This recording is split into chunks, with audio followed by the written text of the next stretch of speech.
Olha, além da crise e novas prisões do Banco Master, nós também estamos atentos no noticiário internacional envolvendo o conflito no Oriente Médio e tantas outras pautas que são de grande repercussão, com o Eliseu Caetano, nosso correspondente nos Estados Unidos, para detalhar o que Donald Trump está fazendo agora. Ele mandou uma carta para o Congresso americano detalhando as operações e também as motivações para o ataque no Irã. E disse, inclusive, né, Eliseu Caetano, que os ataques podem ser prolongados, ou seja, não tem um prazo determinado para acabar essa guerra no Oriente Médio.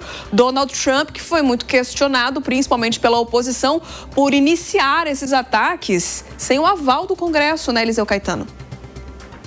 Exatamente, Bia. Até por isso ele enviou essa carta para os congressistas e senadores. Primeiro, para fazer cumprir uma lei, porque aqui nos Estados Unidos o presidente precisa avisar ao Congresso. Segundo, obviamente, para dar aí a manifestação dele acerca daquilo que já está acontecendo, viu? Muito bom dia novamente para você, para o Cine e para todos que acompanham o Jornal da Manhã. A gente volta a falar ao vivo, direto dos Estados Unidos, trazendo agora a atualização sobre a guerra envolvendo Estados Unidos, Israel e o Irã, que pode ser prolongada e durar um período indeterminado. Quem garante isso? O próprio presidente daqui, Donald Trump, que enviou uma carta ao Congresso americano informando que a duração e o alcance das operações militares contra o Irã ainda são incertos, viu? Nesse comunicado que foi enviado ao Legislativo dentro das exigências da lei que obriga a Casa Branca a notificar parlamentares quando forças americanas entram em hostilidades no exterior, o governo descreve as ações militares iniciadas após ataques dos Estados Unidos e de Israel contra alvos iranianos,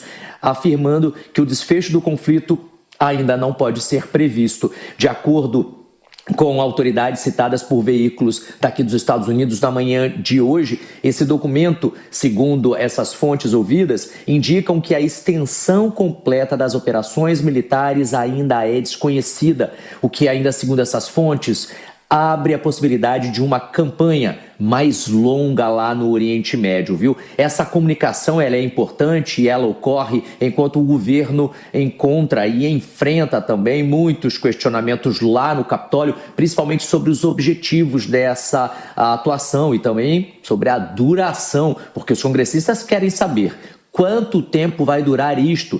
Vale lembrar, eles não foram avisados com antecedência, como diz a lei. Em briefs reservados a parlamentares integrantes do governo americano, inclusive, não teriam apresentado esse cronograma de uma maneira clara, o que levou alguns legisladores, inclusive, a expressarem nesse momento aí preocupação com o risco de um conflito prolongado. E em declarações públicas recentes, a gente relembra, Donald Trump já tinha dado uma ideia de que isso poderia acontecer. Ele afirmou que a operação militar poderia inicialmente durar entre 4 e 5 semanas. Na noite de ontem, início da manhã de hoje, na internet já haviam vários boatos, burburinhos de que Donald Trump teria declarado guerra contra o Irã. Então, atenção, porque são coisas diferentes. Há um conflito armado, há um combate acontecendo. Até o momento não é um combate por terra. As botas, digamos assim, dos soldados americanos não estão em território iraniano e isso não é uma guerra e não é tratado como uma guerra, pelo menos até agora. Então, todas essas informações que dá conta disso são improcedentes. A Casa Branca confirma na manhã de hoje apenas um combate acontecendo contra o Irã com objetivos bem determinados, né? Enfraquecer o regime dos ayatolás, levar a democracia para o Irã e libertar o povo iraniano de, abre aspas, uma tirania iniciada há mais de 40 anos, fecha aspas. E aí, por isso, talvez tenha surgido até esse boato, porque Donald Trump disse o seguinte, através de uma das suas redes sociais, esse conflito pode durar pelo tempo que for necessário. E aí dá a entender de que seria uma guerra, mas ainda não foi feito assim, dessa forma, dessa maneira, essa divulgação. Essa ofensiva militar a gente tem acompanhado desde o último final de semana aqui na programação da Jovem Pan. O nosso correspondente lá na Europa, o Luca Bassani, tem estado minuto a minuto ao longo da nossa programação, atualizando os números, mortos, feridos, os dados e o avanço dessas operações, obviamente, que também reacende agora, na manhã de hoje, aqui no Congresso americano, esse sinal de alerta de que pode ter aí uma duração prolongada. Eu volto com vocês no estúdio. Essas são imagens ao vivo, do território iraniano, depois de alguns ataques que foram conduzidos por Israel e que mostram ali essa nuvem de fumaça que sai dessas estruturas nessa nova ofensiva que é feita por Israel e também com o apoio dos Estados Unidos. Eu quero falar um pouquinho sobre essa situação com os nossos comentaristas. E se vocês entendem, Lucas Merreiro, que Estados Unidos conseguiriam atingir. E aí apareceu ali a imagem da agência, porque a gente está monitorando a partir das agências internacionais. Mas eu quero saber se você acha que Estados Unidos atingiriam o seu objetivo em relação ao regime e, digamos, a prejudicar a estrutura do projeto nuclear do Irã com esses ataques e com a continuidade da ofensiva. Prejudicar o poderio nuclear do Irã, certamente. Os Estados Unidos, Israel têm essa possibilidade, já fizeram isso antes e já atrapalharam muito o Irã nessa ambição nuclear deles, que nunca vai terminar enquanto esse regime perdurar.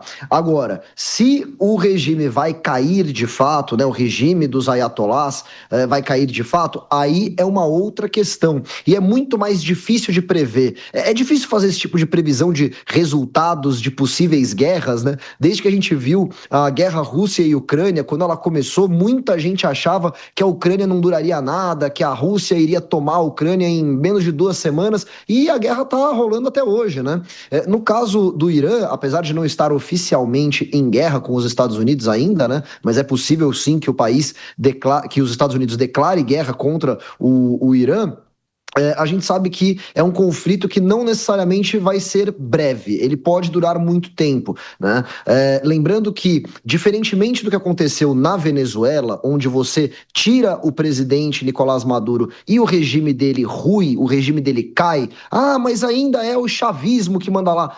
De nome é chavismo, mas a gente sabe que na prática o regime do Maduro caiu. Então, diferente da Venezuela, o Irã, ele é muito mais forte, ele é uma potência bélica muito mais significativa do que a Venezuela, que era um país que estava, a Venezuela dizendo, um país que estava em frangalhos, a economia indo muito mal, crises econômicas e crises institucionais profundas. O Irã, apesar de ter essas crises institucionais, não tem o resto dos problemas. Há uma potência bélica muito forte.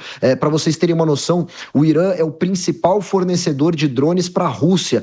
Inclusive a Rússia vai se prejudicar com essa guerra que o Irã está entrando, porque eles dependem muito dos drones do Irã para a guerra contra a Ucrânia, Mas enfim, o que eu quero dizer é: não basta você matar, você remover um ayatolá, que o regime iraniano automaticamente vai cair. Isso não é verdade. É uma falsa assimetria que muitas vezes se faz entre Rússia e Venezuela.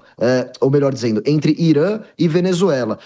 Lembrando também que o Irã é um país muito mais acostumado a guerras, a confrontos, É um país que reprime ainda mais a sua própria população para se manter no poder. Então, é um conflito que ainda pode durar muito tempo, mas se eu tivesse que apostar, eu diria que eventualmente o regime iraniano deve cair.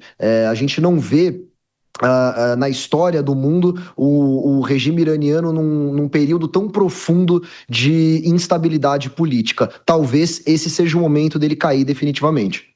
Já enfrentava também conflitos internos, grandes questionamentos por parte da população, mas falta a gente entender quais serão os próximos capítulos, Apesar de não ser oficialmente classificada como uma guerra, porque isso demanda uma cerimônia, uma assinatura formal de um documento de um líder declarando guerra a outro, para a população já os efeitos são como o de uma guerra, porque há destruição, há mortes e também perdas econômicas.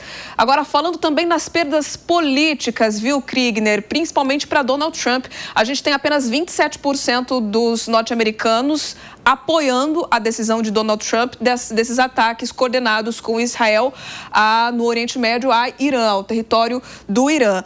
E também trouxemos aqui com o Eliseu Caetano essa carta que ele enviou ao Congresso se justificando e já anunciando que os conflitos podem durar mais tempo, podem ser prolongados. A gente tem como base o histórico das 5 semanas, que foram também anunciadas pelo próprio Donald Trump. Mas esse desgaste em pleno momento das midterms, que estão chegando também nos Estados Unidos, pode provocar que tipo de repercussão para o presidente norte-americano? Olha, Bia, isso pode ser extremamente negativo, porque realmente ele tem um desafio muito grande domesticamente, né, dentro dos Estados Unidos, de justificar os gastos e os riscos. Nós estamos falando aqui do regime dos ayatollahs, o regime que governa o Irã, infelizmente até hoje, desde 1979, que é um regime terrorista, que não só pratica o terrorismo de forma direta, mas também investe e financia organizações terroristas. É o caso do Hezbollah, é o caso do Hamas, que tem comprovadamente recebido dinheiro e armamento dos iranianos. Isso indica um risco para a população norte-americana. O Irã não vai retaliar os Estados Unidos de maneira oficial com bombardeios iranianos ou com drones iranianos que não conseguem chegar até o território americano, mas pode sim com a questão de terrorismo, e isso preocupa muito os americanos.